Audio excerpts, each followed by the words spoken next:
موقع کی سنت کو چھوڑنے کی وجہ سے آتی ہے۔ اللہ تعالیٰ نے اپنے نبی کی سنت میں، اپنے نبی کے طریقے میں، اپنے نبی کے اسٹائل میں اتنی برکت رکھی ہے، اتنی برکت رکھی ہے، اتنی برکت رکھی ہے، جو اختیار کرے گا اس کی زندگی بابرکت ہو جائے گی۔ جو تاجر ہمارے نبی کے طریقے کو اپنائے گا اس کی تجارت بابرکت ہو جائے گی۔ جو ملازم ہمارے نبی کے طریقے کو اپنائے گا اس کی ملازمت بابرکت ہو جائے گی۔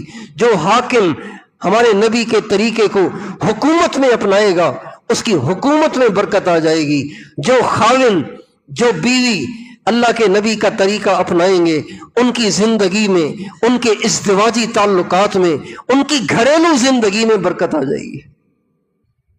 ایسے کبھی بھی نہیں ہو سکتا کہ کوئی نبی کا طریقہ اپنائے اور اس کو کوئی نقصان ہو جائے، نبی کا طریقہ اپنائے اس پہ کوئی مسئلہ کھڑا ہو جائے، نبی کے طریقے کو اپنائے اور اس کا انجام برا ہو جائے۔